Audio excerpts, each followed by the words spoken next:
শুরু করছি আজকের গল্প হেমেন্দ্র কুমার রায়ের লেখা একখানা উল্টে পড়া চেয়ার। সদাশিব মুখোপাধ্যায়। যখন জয়ন্ত ও মানিককে গোয়েন্দা বলে কেউ জানত না, তিনি তখন থেকেই তাদের বন্ধু। জমিদার মানুষ, বাস করেন শিবপুরের গঙ্গার ধারে মস্ত এক বাড়িতে। জয়ন্ত ও মানিক আজ তার কাছে এসেছে সান্ধ্য ভোজের নিমন্ত্রণ রক্ষা করতে। তখনও সন্ধ্যার শাঁখ বাজেনি। সদাশিববাবুর সাজানো গুছানো লম্বা চওড়া বৈঠকখানায় বসে জয়ন্ত ও মানিক গল্প করছে সকলের সঙ্গে। সকলে মানে সদাশিববাবু ও তার কয়েকজন প্রতিবেশী বন্ধু। তারা আকৃষ্ট হয়েছেন ভুরি ভোজনের লোভে নয়, জয়ন্তের নাম শুনেই। জয়ন্তের মুখে তার কোনো কোনো মামলার কথা শুনবেন, তাই তাদের আগ্রহ। কিন্তু জয়ন্তের আগ্রহ জাগ্রত হচ্ছে না নিজের মুখে নিজের কথা ব্যক্ত করবার জন্যে। ভদ্রলোকেরা তবু নাছোড়বান্দা। তাদের মধ্যে সবচেয়ে কৌতূহলী হচ্ছেন আবার তিনকড়ি বাবু। তিনি সদাশিববাবুর বাড়ির খুব কাছেই থাকেন। আগে কোনো সরকারি অফিসের কর্মচারী ছিলেন, এখন কাজ থেকে অবসর গ্রহণ করেছেন। বয়সে 60 পার হয়েছেন, বিপত্নিক ও নিঃসন্তান। অবশেষে অনুরোধ উপরোধের ঠেলায় পড়ে জয়ন্ত বলতে বাধ্য হলো, আচ্ছা, তাহলে এমন কোনো কোনো মামলার কথা বলতে পারি আমি যেগুলো হাতে নিয়ে ব্যর্থ হয়েছি। তিনকড়িবাবু বললেন, না না, তাও কি হয়? আমরা আপনাদের সফলতার ইতিহাসই শুনতে চাই, ব্যর্থ মামলা তো অসমাপ্ত গল্প। জয়ন্ত শেষটা নাচার হয়ে বললে, মানিক, আমাকে রক্ষা করো ভাই, আমি নিজের গুণকীর্তন করতে পারবো না কিছুতেই, তুমি না হয় ওদের দু একটা মামলার কথা শোনাও। তাই হলো। জয়ন্তের কাহিনী নিয়ে মানিক ঘন্টা দুই সকলকে মাতিয়ে রাখলে। তারপর সদাশিববাবু ঘোষণা করলেন, আর নয়, এইবারে খাবার সময় হয়েছে। আসর ভাঙল, কিন্তু খেতে বসতে না বসতেই আকাশ বলে ভেঙে পড়ি। বজ্রের হুঙ্কার, ঝড়ের চিৎকার, গঙ্গার হাহাকার, বিদ্যুতের পর বিদ্যুতের অগ্নিবাণের আঘাতে কালো আকাশ যেন খান খান হয়ে গেল। তারপর ঝড় কাবু হতে না হতেই শুরু হলো বৃষ্টির পালা। আর সে যে কি বৃষ্টি! দেখতে দেখতে মাটির বুক হয়ে গেল জলে জলে জলময়। সদাশিব বললেন, জয়ন্ত, মানিক, আজ আর বাড়ি যাবার নাম মুখে এনো না, বাড়িতে ফোন করে দাও, আজ এখানেই তোমরা রাত্রিবাস করবে। জয়ন্ত বললে, তথাস্তু। সকালে সদাশিব বললেন, যাবার আগে চা পান করে যাও। মানিক বললে, সাধু প্রস্তাব।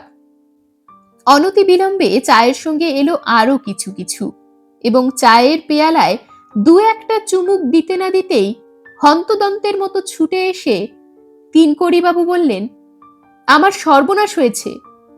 সদাশিব বললেন, ব্যাপার কি তিনকড়িবাবু? চোরে আমার 20,000 টাকা নিয়ে পালিয়েছে। জয়ন্ত বললে, থানায় খবর পাঠিয়েছেন? পাঠিয়েছি, পুলিশ এখনো আসেনি, কিন্তু পুলিশ আসবার আগে আপনাকে আমি চাই। জয়ন্ত সবিস্ময়ে বললে, আমাকে?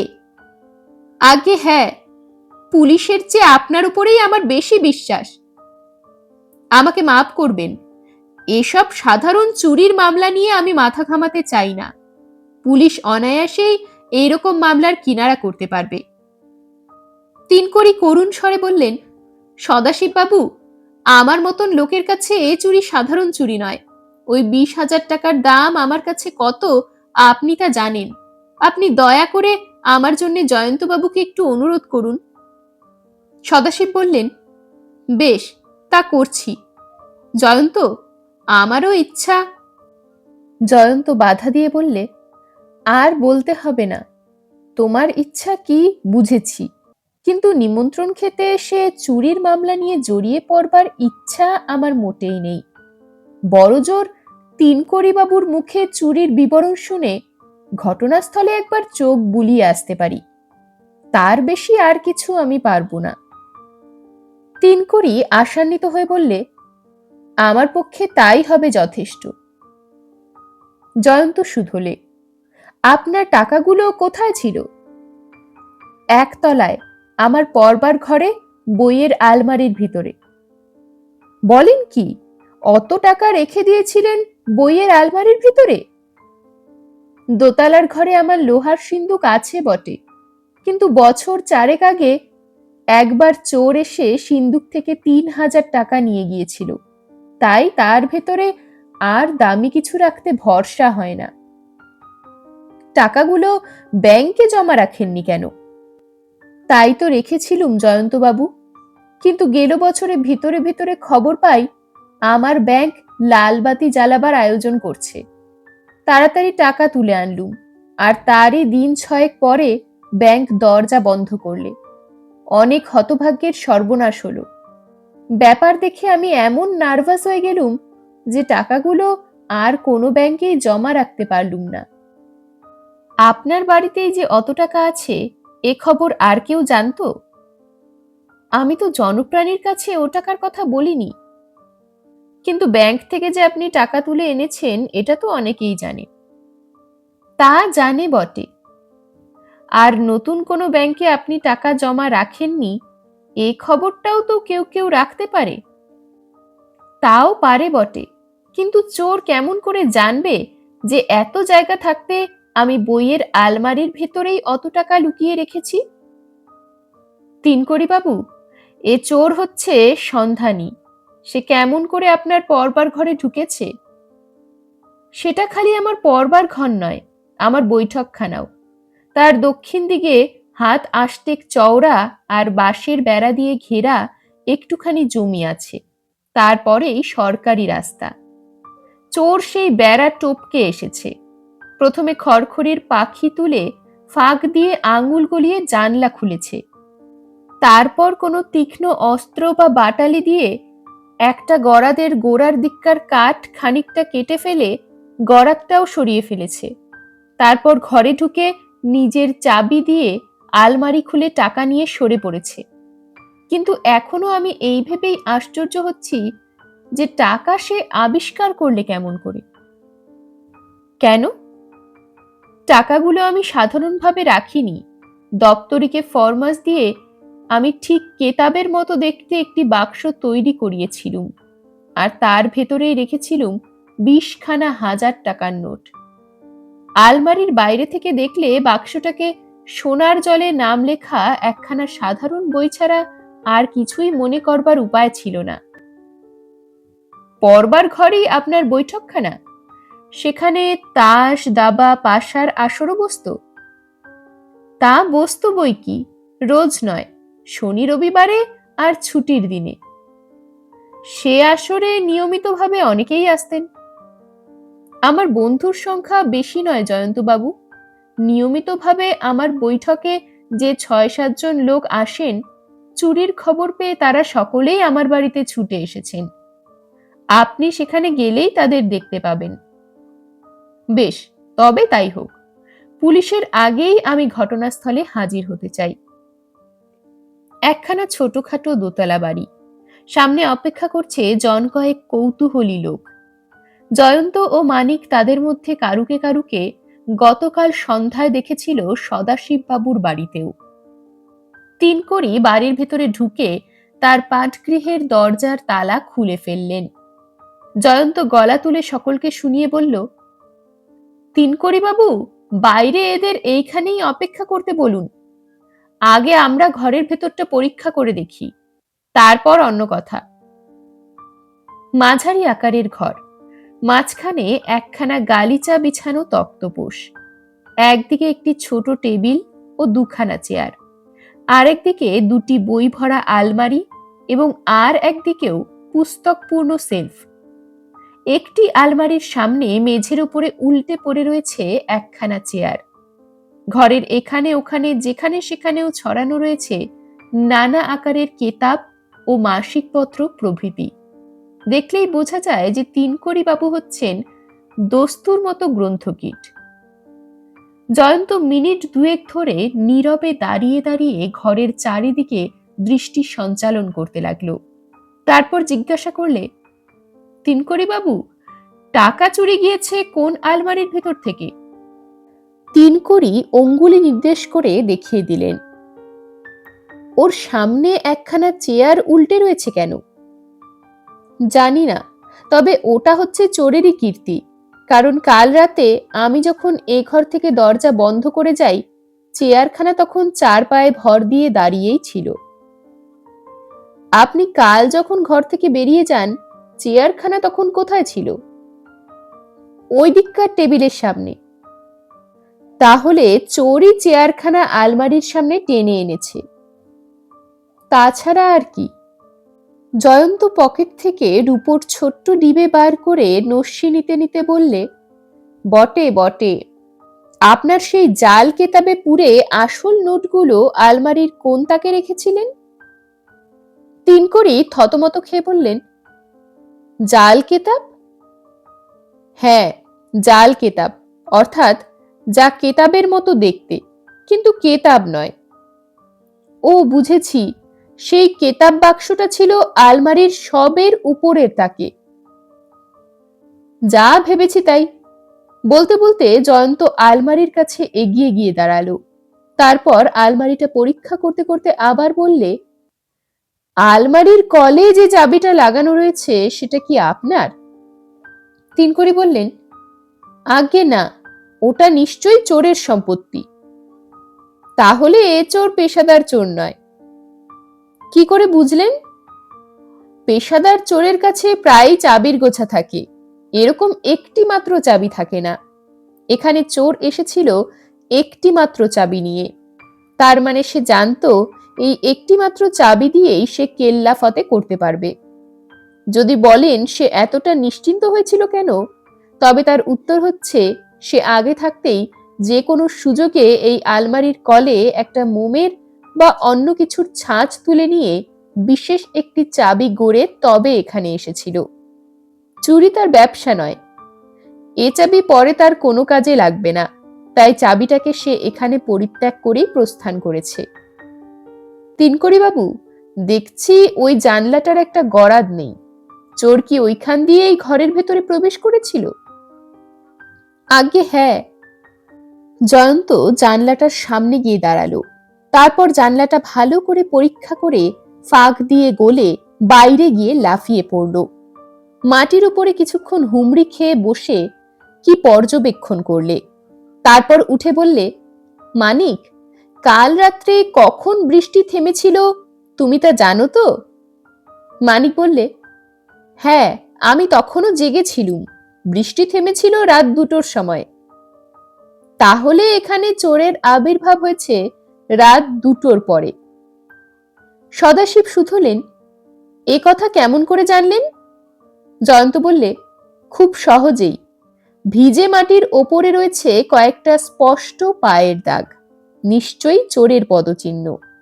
কালকের প্রবল বৃষ্টিপাতের ভেতরে চোর এখানে এলে সব পায়ের দাগ ধুয়ে মুছে যেত। হ্যাঁ, পায়ের দাগেও বেশ বিশেষত্ব আছে। তিনকড়ি সাগ্রহে বললেন, কি বিশেষত্ব? যথাসময়ে প্রকাশ্য। বলতে বলতে জয়ন্ত আবার জানলার ফাঁক দিয়ে গলে ঘরের ভেতরে এসে দাঁড়ালো। তারপর নিম্ন স্বরে আবার বললে, তিনকড়ি বাবু, একটা কথা জিজ্ঞাস্য আছে। আজ্ঞা করুন। আপনি কি আলমারির ভেতর থেকে কেতাবখানা মাঝে মাঝে বার করতেন? আজ্ঞে হ্যাঁ, করতুম। দেখতুম নোটগুলো যথাস্থানে আছে কিনা। তখন নিশ্চয়ই ঘরের ভেতরে আপনি একলা থাকতেন? সে কথা জিজ্ঞাসা করাই বাহুল্য।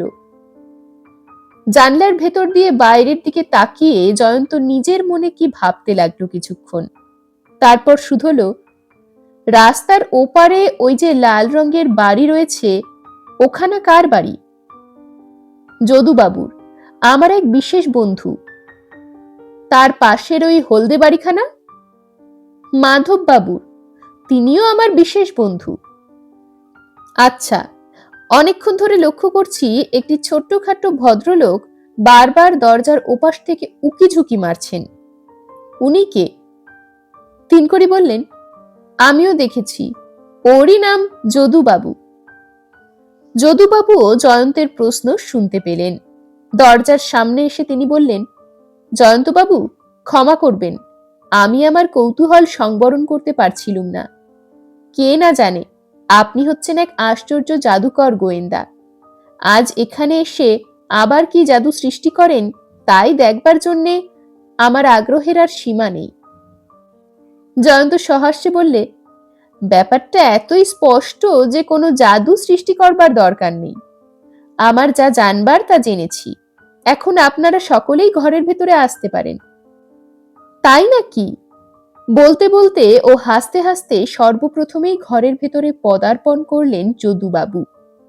ছোট্টখাট্ট বললেই তার চেহারার বর্ণনা করা যায় না। ভগবানের দয়ায় তিনি বামন হতে হতে বেঁচে গিয়েছেন, কারণ তার দেহের দৈর্ঘ্য 4.5 ফুটের বেশি নয়। অঙ্গ প্রত্যঙ্গ সেই অনুসারেই মানানসই, যদিও তার দেহখানি ছোটর ভেতরেই দিব্যি নাদুস নুদুস। যদুবাবুর পর দেখা দিলেন মাধববাবু। দস্তুর মতো দশাসই চেহারা, উচ্চতাতেও 6 ফুটের কম হবে না। এলেন আরো জনচারেক ভদ্রলোক। তিনকড়ি একে একে সকলের সঙ্গে জয়ন্তের আলাপ করিয়ে দিয়ে বললেন, আমার তাস দাবা খেলার সাথী হচ্ছেন এরাই। জয়ন্ত মুখে কিছু বললে না, কেবল একবার করে চোখ বুলিয়ে প্রত্যেকের মাথা থেকে পা পর্যন্ত দেখে নিলে।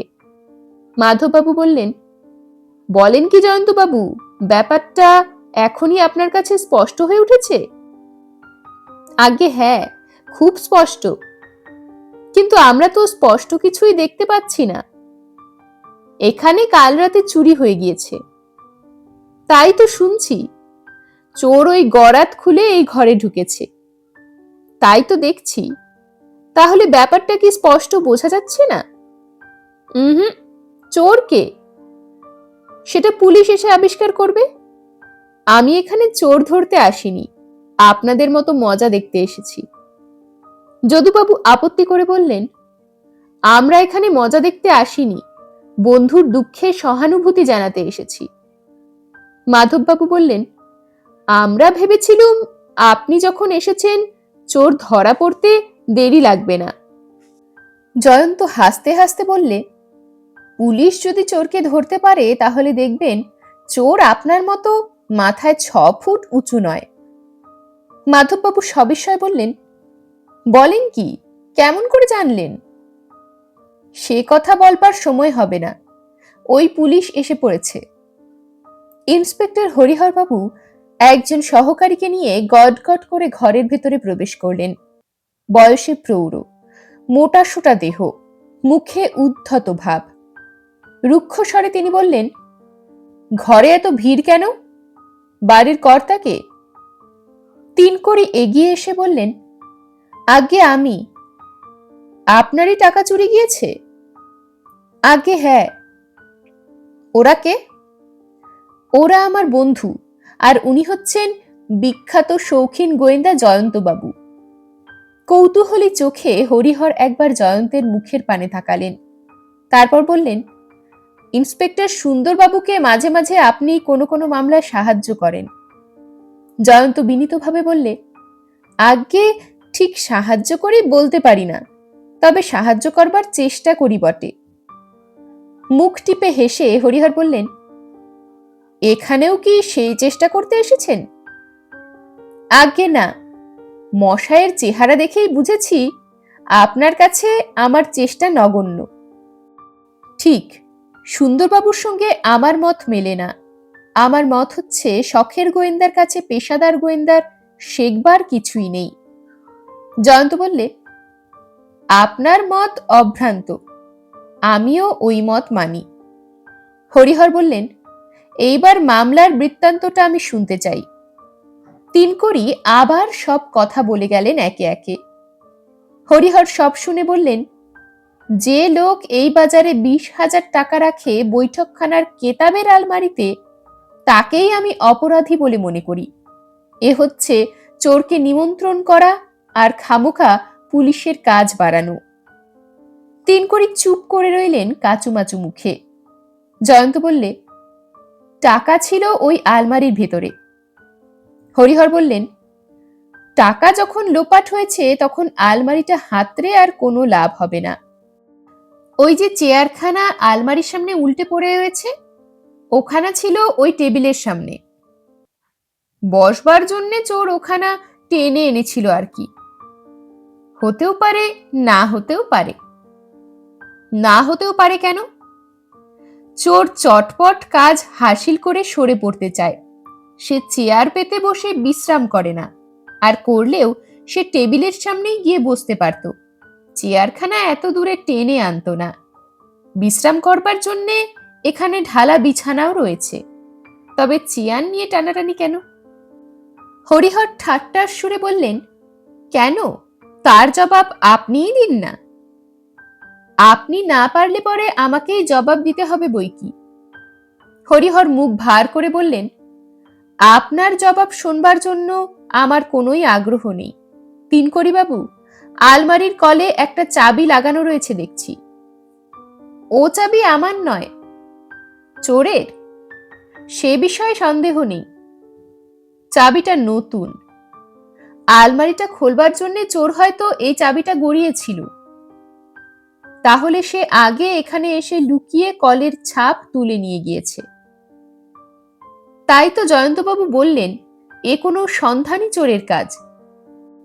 জয়ন্তবাবু না বললেও এটুকু আমি বুঝতে পারতুম।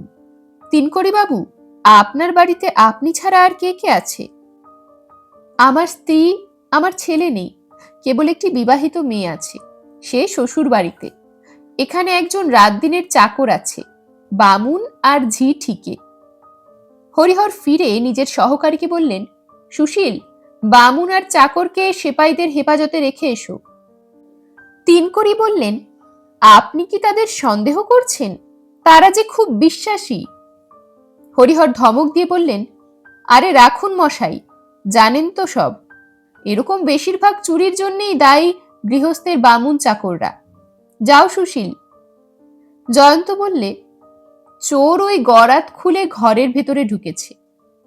হরিহর উঠে জানলার কাছে গিয়ে দাঁড়ালেন। খোলা গরাতটা হাতে করে তুলে নিয়ে পরীক্ষা করতে লাগলেন। বললেন, এর মধ্যে বিশেষ কিছুই নেই। না, কিন্তু জানলার বাইরে কর্দমাক্ত জমির উপরে চোরের পায়ের ছাপ আছে। বটে বটে, সেগুলো তো দেখতে হয়। গরাত খোলা জানলার ফাঁক দিয়ে গলে বাইরে গিয়ে ছাপগুলো আমি দেখে এসেছি, কিন্তু আপনি কি তা পারবেন? প্রবল মস্তক আন্দোলন করে হরিহর বললেন, মোটেই নয়। ওইটুকু ফাঁক দিয়ে কিছুতেই আমার গতর গলবে না। আমার দেহ গলবার জন্য দরকার একটা গোটা দরজার ফাঁক। তিনকড়িবাবু, ওই জমিতে যাবার জন্য পথ আছে তো? আছে, আসুন। এই বলে তিনকড়ি অগ্রবর্তী হলেন। যদুবাবু চুপি চুপি বললেন, জয়ন্তবাবু, একটা আর্জি জানাতে পারি? জয়ন্ত বললে, নিশ্চয় পারেন। আমি গোয়েন্দার গল্প পড়তে ভারী ভালোবাসি, কিন্তু সত্যিকারের গোয়েন্দারা কেমন করে কাজ করেন তা কখনো দেখিনি। শুনেছি পায়ের ছাপ দেখে গোয়েন্দারা অনেক কথাই বলতে পারেন। আপনাদের কাজ দেখবার জন্যে আমার বড় আগ্রহ হচ্ছে। বেশ তো, আসুন না। মাধববাবু বললেন, আমাদেরও আগ্রহ কম নয়, আমরাও যেতে পারি কি? জয়ন্ত বললে, আপনারা সবাই আসুন। ছোট একফালি জমি, লম্বায় 25 হাত, চওড়ায় 8 হাত। দক্ষিণ দিকে বাঁশের বেড়া, তারপর রাজপথ। হরিহরের আগেই জয়ন্ত সেই জমির উপরে গিয়ে দাঁড়ালো। তার পেছনে পেছনে যদুবাবু এবং আর সবাই। জমির সব জায়গায় তখন ভিজে রয়েছে।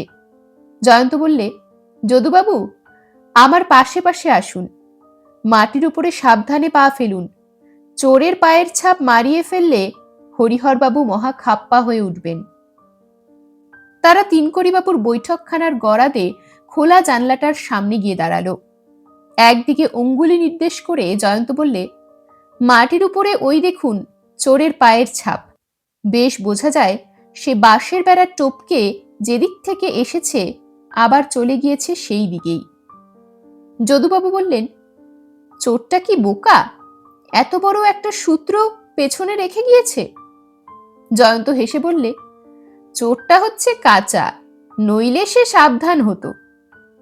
এমন সময় তিনকড়ি প্রভৃতিকে নিয়ে হরিহর এসে পড়লেন। তিনি তীক্ষ্ণ দৃষ্টিতে পায়ের ছাপগুলোর দিকে তাকিয়ে দাঁড়িয়ে রইলেন। তিনকড়ি বললেন, জুতো পরা পায়ের ছাপ। হরিহরবাবু, আমার বামুন আর চাকর জুতো পরে না। হরিহর বললেন, হয়তো বাইরের চোরের সঙ্গে তাদের যোগাযোগ আছে। রুলের গুঁতো খেলেই পেটের কথা বেরিয়ে পড়বে। জয়ন্ত বললে, হরিহরবাবু, পায়ের ছাপগুলো দেখে কি বুঝলেন? যা বোঝবার তা বুঝেছি, আপনাকে বলবো কেন? জয়ন্ত হাস্যমুখে বললে, বেশ, আপনি কি বুঝেছেন জানতে চাই না, কিন্তু আমি যা বুঝেছি বলবো কি? হরিহর তাচ্ছিল্যের সঙ্গে বললেন, বলতে ইচ্ছে করেন তো বলতে পারেন, আমার শোনবার আগ্রহ নেই। জয়ন্ত বললে, প্রত্যেক পায়ের দাগের মাঝখানকার ব্যবধানটা লক্ষ্য করুন। এটা আপনাকে মনে করিয়ে দেওয়া বাহুল্য যে ঢ্যাঙা লোক পা ফেলে বেশি তফাতে তফাতে, আর খাটো লোক পা ফেলে কম তফাতে তফাতে। এখানে পায়ের দাগের ব্যবধান দেখে কি মনে হয়? হরিহর মাটির দিকে কিছুক্ষণ তাকিয়ে থেকে বললেন, এগুলো নিশ্চয়ই কোনো ছোট ছেলে অর্থাৎ বালকের পায়ের ছাপ। ধরলুম তাই। এইবারে তিনকড়িবাবুর বৈঠকখানার দৃশ্যের কথা ভেবে দেখুন।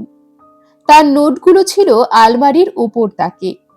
মাথায় ছোট চোরের হাত উঁচুতে পৌঁছয়নি, তাই সে টেবিলের সামনে থেকে চেয়ারখানা আলমারির সামনে টেনে নিয়ে গিয়ে তার উপরে উঠে দাঁড়িয়ে নোটগুলো হস্তগত করে। তারপর তাড়াতাড়ি পালাবার সময় তার গায়ের ধাক্কা লেগে চেয়ারখানা উল্টে পড়ে যায়। এ ব্যাপারটা গোড়াতেই আমি আন্দাজ করতে পেরেছিলুম। এদিকে আপনারও দৃষ্টি আকর্ষণ করেছিলুম, কিন্তু অধীনের কথা আপনি গ্রাহ্যের মধ্যে আনতে রাজি হননি। চুপ করে দাঁড়িয়ে রইলেন হরিহর। তিনকড়ি বললেন, বালক চোর? কি আশ্চর্য! যদুবাবু দুই চক্ষু বিস্ফারিত করে বললেন, একটা পুচকে ছোকরা 20,000 টাকা হাতিয়ে লম্বা দিয়েছে, আজব কাণ্ড। মাধববাবু বললেন, কালে কালে হলো কি? জয়ন্ত বললে, হরিহর বাবু, এই জুতো পরা পায়ের ছাপের আর একটা বিশেষত্ব লক্ষ্য করুন। চোর যে জুতো পরে এখানে এসেছিল তার ডান পাটির তলায় বাঁ দিকের ওপর কোণের চামড়ার খানিকটা চাকলা উঠে গিয়েছে। এই দেখুন, প্রত্যেক ডান পায়ের ছাপেই তার স্পষ্ট চিহ্ন দেখা যাচ্ছে। হরিহরের মুখের উপর থেকে মুরুব্বিয়ানার ভাব মিলিয়ে গেল। তিনি বলে উঠলেন, তাই তো বটে। তাকে পেলে তার বিরুদ্ধে মামলা সাজাতে আর কোনো কষ্ট হবে না। তারপরে একটু থেমে মুষড়ে পড়ে তিনি আবার বললেন, কিন্তু তাকে আর পাবো কি? জয়ন্ত হাসতে হাসতে বললে, চোর নিজেই আমাদের কাছে এসে ধরা দেবে। হরিহর চমকে শুধলেন, কি বললেন? চোরের খোঁজ আমি পেয়েছি। কোথায়? এইদিকে একটু এগিয়ে আসুন।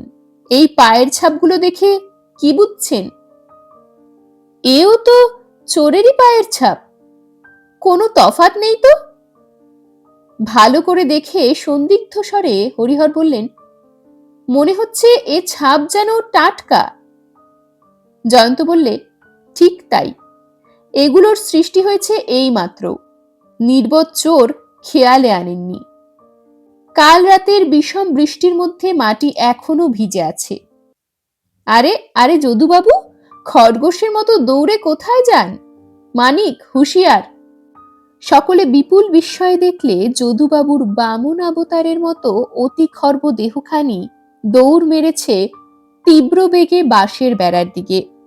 কিন্তু বেড়া টপকাবার আগেই মানিক তাকে ছুটে গিয়ে গ্রেপ্তার করে ফেললে। তিনকড়ি বিস্মিত স্বরে বললেন, যদু, তুমি কার ভয়ে পালিয়ে যাচ্ছিলে? জয়ন্ত বললে, পুলিশের ভয়ে। এখনই ওর বাড়ি খানা তল্লাশ করলে আপনার 20,000 টাকার সন্ধান পাওয়া যাবে। তিনকড়ি এ কথা যেন বিশ্বাস করতে পারলেন না। ফ্যাল ফ্যাল করে যদুবাবুর মুখের পানে তাকিয়ে রইলেন।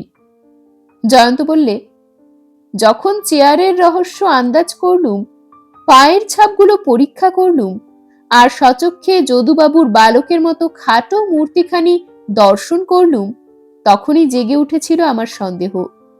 ওর আর তিনকড়িবাবুর সামনাসামনি বাড়ি। তিনকড়িবাবু যে বাড়িতে 20,000 টাকা এনে রেখেছেন, ওর পক্ষে একথা জানা খুবই স্বাভাবিক। ওর বন্ধু যখন মাঝে মাঝে আলমারির ভেতর থেকে নোটগুলো বার করতেন, তখন সে দৃশ্য তিনি যে নিজের বাড়ি থেকেই দেখতে পেতেন, এইটুকুও অনুমান করা যায় খুব সহজেই। বৈঠকখানায় ছিল তার নিয়মিত আসা যাওয়া। আলমারির কলের ছাঁচ তোলবার অবসর পেতে পারেন উনি। সুতরাং অধিক বলা বাহুল্য। তবে একথা ঠিক যে নিম্ন শ্রেণীর নির্বোধের মতো আজ যেচে ভিজে মাটি মারিয়ে উনি যদি আমার ফাঁদে পা না দিতেন, তাহলে এত তাড়াতাড়ি ওকে হরিহরবাবুর কবলে আত্মসমর্পণ করতে হতো না। হ্যাঁ, ভালো কথা, যদুবাবুর ডান পাটির জুতোর তলাটা একবার পরীক্ষা করে দেখলে ভালো হয়। পরীক্ষার ফল হলো সন্তোষজনক। জুতোর তলায় যথাস্থানে ছিঁড়ে গিয়েছে খানিকটা চামড়া। জয়ন্ত বললে, মানিক, এখন শেষকৃত্যের ভার পুলিশের হাতে সমর্পণ করে চলো আমরা এখান থেকে প্রস্থান করি। কিন্তু যাবার আগে একটি জিজ্ঞাস্য আছে। হরিহরবাবু, শখের গোয়েন্দারা কি একেবারেই ঘৃণ্য জীব? হরিহর অনুতপ্ত স্বরে বললেন, আমাকে ক্ষমা করবেন, আজ আমার চোখ ফুটল। এরকমই আরো সব গল্প পেতে চ্যানেলটিকে সাবস্ক্রাইব করে দেবেন। আর গল্পটি যদি ভালো লেগে থাকে তাহলে লাইক, শেয়ার আর কমেন্ট করে দেবেন।